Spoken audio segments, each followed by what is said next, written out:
bem? Sejam bem-vindos na nossa primeira aula, nosso primeiro encontro aqui. Primeiro encontro de 4 aulas, né? Já vou adiantando logo para você, nós teremos 4 aulas nesse pequeno curso sobre guerra cultural, né? Como vencer esta guerra cultural, tá? Algumas informaçõezinhas básicas, tá? O nosso curso ele vai ser baseado nesse livro aqui, tá? Do Peter Kraft, Como Vencer a Guerra Cultural. É claro que tem outros livros que serviram como base para os estudos, mas o pano de fundo, né, do curso ele vai se dar nesse livro, tá bom? Então serão pequenas 4 aulas, né, para a gente mergulhar aí nesse extenso tema da guerra cultural. Amém? Bom, o primeiro ponto que a gente precisa pegar dessa guerra cultural, uma coisa, e isso eu acredito que ninguém vai negar isso, né? A nossa sociedade ela está vivendo, ela está atolada, né? A nossa cultura está atolada. Quando eu falo nossa cultura, eu falo aqui em nome dos cristãos, né? A cultura cristã, a moral cristã, católica especialmente, ela está atolada. O evangelho está sendo pisoteado. E infelizmente isso, é claro, vem toda uma agenda, né, ideológica, mas também da ação do mal no mundo. Nós não podemos fechar os olhos para o mundo espiritual, né, e também não só fechar os olhos para este mundo no qual, onde nós somos, né, quem somos. Então, existe essa verdade, e que seja ateu ou religioso, né, que a nossa cultura, a nossa civilização está atolada em um mar de lamas, né? Seja ele economicamente, seja ele religiosamente, enfim, com tantos valores, né? A nossa cultura está perdida. Nós vivemos uma sociedade muito sem sentido, uma crise existencial muito grande. Mas tudo isso tem uma raiz, é claro. Tudo isso tem uma profundidade muito grande do porquê nós chegamos a esse ponto. E isso se dá especialmente porque as pessoas esqueceram que elas estão em guerra. Esse é o ponto. Nós esquecemos que estamos em constante combate. A palavra de Deus, a Sagrada Escritura vai dizer no livro de Jó, no capítulo 7, versículo 1, que a vida do homem é uma constante batalha. É aquela história, é um leão por dia. Eu mato um hoje, amanhã tem outro. Se não matar o de hoje, amanhã tem 2. Se não matar 2 amanhã, depois de amanhã tem 3. E assim vai. A cada instante, a cada minuto, né, é aquele combate intenso. E a partir do momento que eu não me dou conta, que eu negligencio isso, a minha vida ela vai sendo como que levada às ondas, né? E aí eu vou ser um cadáver que acompanha aí o ritmo das ondas, né? Como diz Chesterton, eu preciso estar vivo para nadar contra a correnteza. E o fato das pessoas negarem isso, o fato das pessoas negarem que elas não estão em guerra, elas mantêm uma vida muito desleixada, porque é claro que no combate você vai ter uma prontidão, você vai estar sempre de prontidão, você vai estar atento, vigilante, né? Aquela praxe cristã no advento, né? Vigiar e orar. Então, quando eu entendo que eu estou em combate, a minha vida ela tem uma mudança. E aqui eu falo para o povo cristão. Eu entendo que eu estou em combate, as minhas atitudes, a minha mentalidade, ela tem uma nova visão. Inclusive, uma das 9 dicas que o Peter Kraft vai dar no seu livro, de como vencer a guerra cultural, é justamente isso, é saber que você está em guerra. A primeira coisa para você vencer um combate, para você vencer uma guerra, é saber que você está em guerra. Isso dá uma vantagem para ninguém. Porque talvez você esteja se perguntando, mas qual a diferença vai fazer na minha vida se eu saber que eu estou em guerra? E ele vai dizer isso. A diferença vai fazer é o seguinte, que isso vai te dar uma vantagem contra o inimigo que você está combatendo, e segundo, vai te dar uma nova mentalidade entre as coisas, né? E terceiro, você não vai negar a sua realidade, você não vai fingir que está vivendo num mundo, numa bolha, né, de ilusão, onde tudo é uma maravilha, né? Onde você não consegue viver no mundo real. Aqui está o problema, porque tem muitos católicos que não vivem, né, no mundo real. É como se tudo fosse, né, uma maravilha, né, nessa misericórdia ilusória de Deus, onde Deus é um Deus muito bobinho, né? E nós estamos em combate, né? Deus, ele é um Deus de combate, né? E isso na história bíblica, na história de Israel, é um Deus de combate, né? O próprio Cristo falou isso: eu vim trazer a espada, né? As cruzadas, elas estão aí para mostrar isso. Então são N situações que mostram, é claro que a guerra ela ganha as suas personificações, né? Hoje você não tem aqueles combates na espada, hoje raramente você vê os exércitos colocando nela isso só para realmente combater, como na Primeira Guerra Mundial, na Segunda Guerra Mundial, enfim, fala-se na Terceira Guerra Mundial, mas é uma forma, nós estamos em combate, e isso nós não podemos negar, tá? Talvez você queira negar a sua realidade, mas a realidade é essa: você está em guerra. E quando você desperta a sua consciência, né, de que você está em guerra, a sua realidade, né, o seu olhar em volta das coisas muda. A sua mentalidade, a sua atitude, você passa a ser uma pessoa mais vigilante e ao mesmo tempo se coloca de prontidão. Você se coloca de prontidão, sabendo que você está em guerra. Só que é claro que essa guerra que nós estamos aqui falando, ela é uma guerra espiritual, óbvio. Toda batalha, ela tem o seu lado espiritual. E olhando para nós cristãos, nós sim estamos em uma guerra, numa guerra espiritual. Sim, nós estamos. É uma guerra espiritual que se dá no campo cultural, assim podemos falar, né? Existem as guerras, a guerra cultural, a guerra espiritual, e essa guerra ela está se chocando, se desembocando, criando impacto na nossa civilização, no mundo humano. Porque, veja bem, na guerra espiritual, anjos e demônios combatem, tá?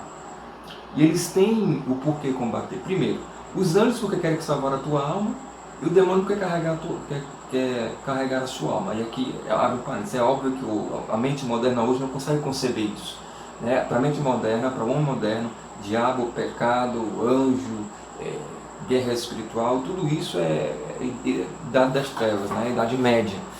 Mas aqui vamos abrir nossa mente para isso. No mundo espiritual está anjos e demônios combatendo. Um para salvar a nossa alma, o outro para carregar a nossa alma. Porque primeiro, os anjos, eles não serão mais condenados, tá? Uma vez que passaram pela provação, eles não são mais condenados, não serão mais condenados. Em contrapartida, os demônios, que já foram reprovados, né? Que já não passaram na prova e diante da prova quiseram ser, né? Quiseram ser igual como Deus, né?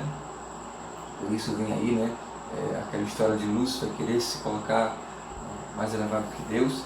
Eles também não podem ser salvos. Da mesma forma que os anjos não podem ser condenados, os demônios também não podem ser mais salvos, né? Uma vez feita a sua escolha, eles escolheram esse caminho e eles não podem mais retornar. Porém, nós homens, né, nós ainda estamos no combate cristão, né? Nós ainda estamos na prova, né, na provação. E nós temos o risco de sermos condenados, mas ao mesmo tempo nós também temos a graça, o presente de sermos salvos, uma vez que Cristo já morreu por nós e deu a sua vida. A salvação está aí.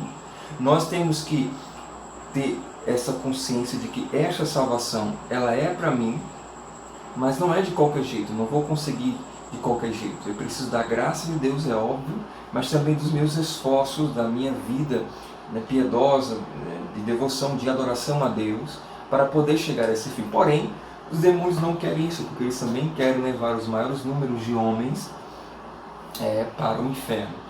Essa guerra espiritual, como eu falei, ela desemboca no campo cultural, no campo humano, né? E no campo que mais está debatendo hoje, que mais está desembocando, é justamente no campo cultural. Sobretudo, né, vamos colocar aqui dos anos 60 para cá, né? Vamos colocar aqui uma média, né, dos anos 50, 60 para cá. Sobretudo nos anos 50 para cá, de 60 para cá, o mundo, a cultura, né, o mundo cultural, ele criou como que uma barreira ante Deus. Tá? E com muita ajuda de cristãos, tá? Acho que a maior estratégia do inimigo de Deus não foi pegar os de fora para barrar Deus, mas pegar os de dentro para barrar Deus, para barrar o Evangelho, né? Quando você fala certas morais cristãs, você é tido como um moralista, como retrógrado, alienado, tanta coisa. Então, na verdade, não é bem assim, né? Então, nessa parte de entender que nessa guerra espiritual ela desemboca no campo cultural, aqui é que nós devemos entrar, nós cristãos. É nesse campo cultural que nós temos que combater. É claro que a vida de oração, as nossas ações espirituais, nossas práticas espirituais, nossos jejuns, nossas comunhões eucarísticas, elas têm um valor imenso, né? Tem um valor num combate imenso, porque é um combate espiritual. Mas nós não podemos somente ficar na via, né, da oração. Nós temos que também entrar na via do combate concreto, né?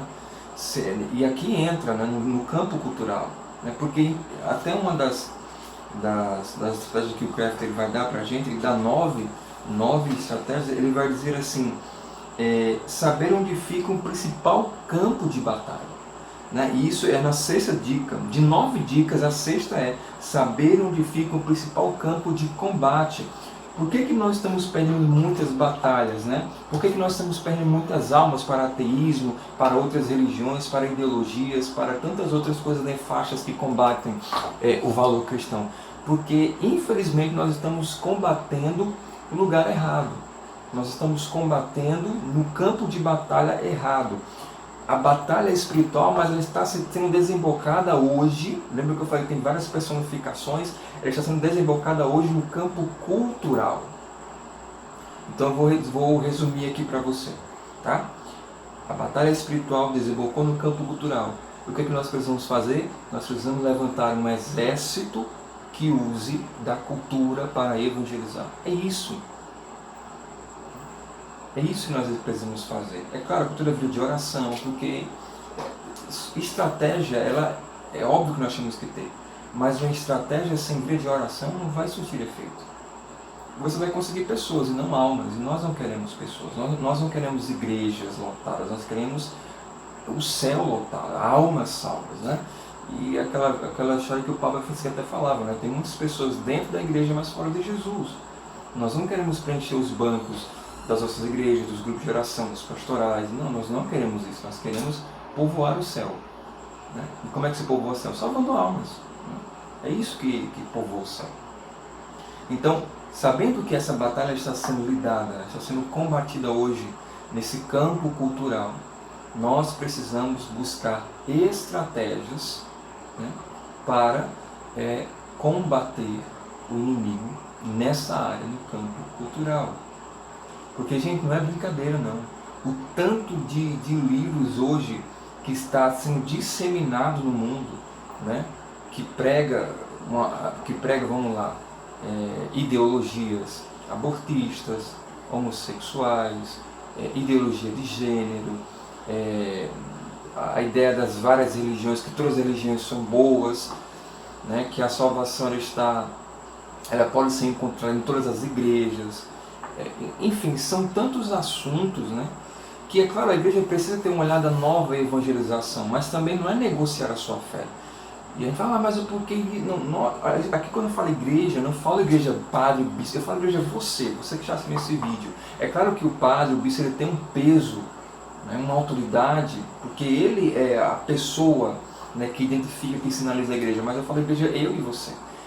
Nós não podemos negociar a nossa fé. E não é brincadeira o tanto de livros que estão sendo publicados, né, que barra Deus da cultura, e tantas coisas que estão sendo disseminadas em nossas universidades, e que os jovens estão recebendo, e que de fato faz com que a Igreja Católica seja vilã. São muitos materiais, vídeos, filmes, músicas, tantas coisas que estão fazendo com que nossa cultura esteja sendo atolada a um nível baixo, né? Porque as músicas que estão sendo produzidas hoje com apologia à maconha. Nós vimos aí aquela cantora Ludmilla fazendo, né, a sua apologia à maconha, né? Nós vemos aqui a Anitta, né, com tantas músicas pornográficas, exibindo o corpo, destruindo a moralidade, né, destruindo a sacralidade do corpo da mulher, destruindo a sua feminilidade, o empoderamento feminino. Enfim, são tantas... A humanidade está sendo bombardeada com muitas informações que destrói o pensar cristão. Porque eu acho que essa é uma das coisas que o inimigo entendeu. Ora, para você abolir a religião, é só você atacar a mente das pessoas. É óbvio. Você não precisa ir mudar, né? Você não precisa chegar ali e tentar convencer. Não, muda a mente da pessoa. Com informações. Bombardeia ela com informações. Né? Como é que eu vou ter nas casas? Através da TV. Coloca uma novela aí moral aí. Né? Coloca aí adultério, coloca divórcio. Né? As novelas. Então isso vai mudar a mentalidade humana. Ou seja, nós estamos passando por um processo de engenharia social que nós estamos nos acomodando. E aí eu volto ao primeiro ponto. Nós esquecemos que estamos em guerra. Estamos programando para isso. Para sermos escravos e esquecemos de levantar as nossas armas e combater. Tá? Agora, é preciso entender uma coisa. Que existe digamos que uma lei que nós temos que estar a par dela. Isso o Kraft ele vai dar no seu capítulo 4, né, na sua estratégia fundamental do inimigo, né, de como o princípio básico de todas as guerras culturais. Ele vai dizer que esse princípio básico ele chama como lei de Colson. Tá? Essa lei de Colson, acho que você vai acompanhar na tela, essa lei de Colson, você está vendo aí que elas têm uma linha vertical e uma linha horizontal. Então, nessa linha vertical, você vai lidar aí com duas coisas. Né? Você está vendo aí sociedade, né? E você está vendo aí caos, né? Na linha vertical, lá em cima sociedade e embaixo caos. Tá? Nas extremidades você vê aí a palavrinha policiais, leis e Estado. Né? Na outra extremidade você vê aí consciência, né? Razão, mentalidade, pensamento. Né? O que é essa lei de Colson? Você vê aí duas extremidades, certo? Você vê comunidade e caos e você entende que comunidade e caos eles são opostos verticais. Tanto que uns estão em guerra contra o outro. Né? A comunidade, ou seja, a sociedade está sempre em guerra com o caos, ou seja, com evitar aquilo que lhe faz sofrer. Por exemplo, a sociedade está em combate contra a fome. Né? A fome é um caos mundial, por exemplo. A sociedade está em guerra contra o sofrimento. Né? Então ela tem que fugir do sofrimento. É claro que aqui o sofrimento, eu falo não numa visão cristã, né? Porque o sofrimento numa visão cristã ele tem uma piedade santificadora. Mas o Kraft ele coloca esse ponto de que caos e sociedade estão sempre em combate, tá certo? Nas extremidades você vê aí as leis, né? O Estado, né? Os policiais, aqui você vê o uso da força, e a consciência são duas armas ou estratégias, tá? Nesse exército de defesa, ou seja, enquanto que caos e comunidade são exércitos de ataque, né? Um ataca o outro, a consciência, o Estado, a lei, eles são exércitos de defesa. E eles estão ali para defender a comunidade do caos. Né? Eu espero que você esteja aí me entendendo bem. Ou seja, quando a sociedade ela está se aproximando do caos, ou melhor, quando o caos está se aproximando da sociedade para destruí-la, tem que entrar em jogo aí um dos dois para interferir. Ou o Estado com suas leis, com o uso da força através da polícia, ou, ao mesmo tempo, a sociedade que tenha consciência. Ou seja, quanto mais consciência a sociedade ela tiver, menos ela vai precisar de leis para defendê-la do caos. Menos ela vai precisar do uso da força. Porém, em contrapartida, quanto menos consciência a sociedade, o indivíduo, ele tiver, mais leis né? Ela precisa ter, por exemplo, vamos citar um exemplo muito básico. Nossa consciência, nossa moral nos ensina que matar é um ato terrível. Matar, tirar a vida de uma pessoa é um ato terrível, é um crime. A nossa consciência, ela já entende isso, certo? Isso é uma consciência.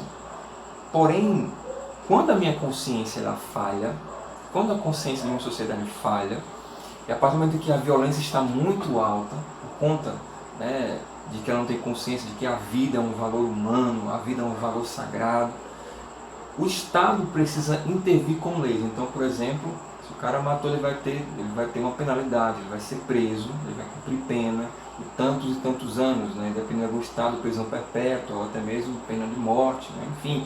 Essas são as medidas que o Estado ele toma para que a comunidade evite o caos, para que a sociedade evite o caos. Essa é a lei básica, né, para a nossa guerra cultural, certo? Por quê? Porque diante de uma guerra cultural, nós precisamos ter consciência, mentalidade, pensamento, né, diante do caos que nós estamos, diante do caos que está vindo contra nós. Agora, infelizmente, um corpo de defesa que poderia servir para nós cristãos, para nos ajudar, seria as leis. Então, por exemplo, a lei que proíbe o aborto, o país, né, que tem ali no seu corpo de leis, ali, na sua legislação, uma lei que condene clínicas que pratiquem, que façam o aborto, por exemplo. Ou pessoas que, né, praticam, né, o aborto, enfim. As nossas autoridades hoje, elas não estão fazendo com que leis ajudem a sociedade cristã.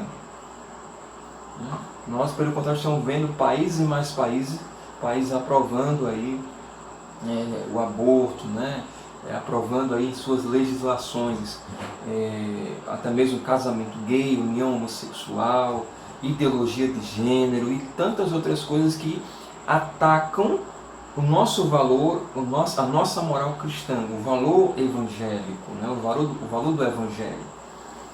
E se por um lado as leis elas não estão nos ajudando, por outro lado, a elite ela está tentando moldar a nossa consciência, tá? Porque uma vez que os nossos exércitos de defesa, né? Entenda bem aqui, uma vez que os nossos exércitos de defesa estão sendo como que manipulados, né? Sendo como que máquinas nas mãos de um poder que está declarando guerra contra o cristianismo, né? Uma vez que esse exército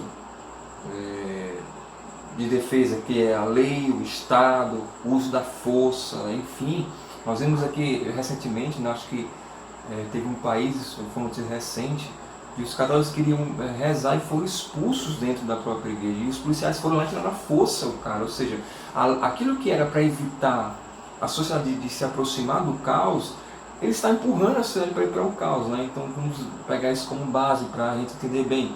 Se por um lado nós temos agora, né, a nossa defesa esquerda, os policiais, as leis, o Estado, que não estão nos defendendo mais, mas estão nos fazendo com que enviando-nos como lobos em meio, né, como cordeiros em meio aos lobos, por outro lado nós temos aqui a nossa consciência sendo moldada. Então, numa guerra cultural, além das leis que deveriam nos ajudar para sermos de fato cristãos e evitar que a nossa cultura, que a nossa sociedade, né, que o nosso mundo ele não atolasse em tantas misérias, né, em tantas pragas, em tantas coisas, infelizmente também estão usando da consciência do povo para fazer com que eles se aproximem desse caos. Ou seja, estão moldando. A própria Nossa Senhora falou isso, né, na Salete. Ela falou primeiro que os livros maus abundarão a face da terra, e os livros são, querendo ou não, as maiores fontes de informação hoje confiáveis, né? É claro que tem as redes sociais, é claro que tem aí a internet, mas querendo ou não, os livros hoje, e Nossa Senhora falou isso, né, que os maus livros abundarão a face da terra, né? Então você pega desde aí do século passado livros e mais livros contra o criacionismo, contra o cristianismo. Você pega Marx, você pega Freud, você pega o próprio Nietzsche, você pega, enfim, tantas coisas. O que está sendo realizado hoje no século XXI não é a questão da falta, da negação de Deus, mas de fato a morte de Deus na cultura. Né? E isso está paralisando a nossa consciência. Os cristãos estão com a consciência paralisada e não estão percebendo. Aquilo que deveria ser um exército cristão pensante, que usa a sua racionalidade, que usa o seu pensar, que usa a sua consciência para combater o inimigo, está sendo usado contra ele mesmo, está sendo uma arma usada contra ele mesmo, né? Contra o próprio cristão. Por quê? Porque nós estamos sendo moldados. E Nossa Senhora falou isso, olha, que o inimigo obscureceu a nossa mente. Ela disse isso em La Salette. Se você for olhar o segredo de Nossa Senhora em La Salette, né, você vai entender que ela já falava isso. No ano de 1856, praticamente, né? O inimigo iria obscurecer a mente da humanidade, ou seja, nós ficaríamos burros, né, diante, né, da ação do anticristo, diante da ação do demônio, do diabo, enfim. E é isso que está acontecendo. Nós estamos nos calando contra tantas coisas que estão combatendo, dilacerando a nossa moral cristã, a nossa igreja, o Evangelho de Nosso Senhor está sendo envergonhado, né? Igrejas que estão negociando a fé, igrejas que estão negociando o Evangelho de Nosso Senhor, igrejas que estão vendendo a sua fé para o governo, enfim, tantas outras coisas que estão acontecendo pelo mundo afora e que infelizmente está sendo aceitado de boa. Por isso que São Paulo vai dizer, não vos conformeis com este mundo, mas transformai-vos pela renovação da vossa mente. Tá? Porém, infelizmente, nossa mente está sendo moldada para aceitar o lixo que está sendo jogado em nossas casas. Primeiro, pelas redes sociais, né, que infelizmente está sendo domada, né, por pessoas que não têm um pensamento cristão, porque os cristãos estão se omitindo de evangelizar nas redes sociais. Segundo, pelos livros. Cristãos não estão escrevendo mais livros, e quando escrevem é só livro de cura, livro de não sei o que, livro de autoajuda, livros que não têm um conteúdo sólido para formar a alma, né? Primeiro, segundo, terceiro, que não lê mais escritores ótimos como o Padre Leonardo da Franca, Gustavo Corsão, o próprio Chesterton. Ninguém conhece Chesterton, pouquíssimas pessoas conhecem Chesterton. A própria Bíblia está sendo jogada fora, né? Então, a nossa consciência está sendo moldada para que nós avancemos para o caos. Essa é a estratégia final do inimigo, fazer com que nós avancemos para o nada, para o caos. A nossa existência está chegando a um fracasso. E chegando a um fracasso, irmãos, nós veremos um caos completo. E vai ser difícil. Então, é tempo de nós nos conscientizarmos, é tempo de nós voltarmos a exercitar a nossa intelectualidade, como diz Santo Agostinho, as duas asas do cristão, a oração e a formação, a espiritualidade e a intelectualidade, que façam que nós possamos produzir conteúdo para salvar almas, através da pregação da palavra, né, oral, vocal, escrita, digital, enfim, tantos outros meios. Então, nesse momento, encerro essa primeira aula, que invocar a intercessão de São Maximiliano Maria Kolbe. Este santo que evangelizou de uma forma tremenda, com os meios de comunicação da sua época. Me lembro de um episódio em que ele, ao chegar na Praça do Vaticano, viu aquele desfile maçônico, e numa das bandeiras daquele desfile maçônico dizia assim, o anticristo reinará no Vaticano e a maçonaria reinará, e o Papa será escravo da maçonaria, mais ou menos assim. Ele não aceitou aquilo.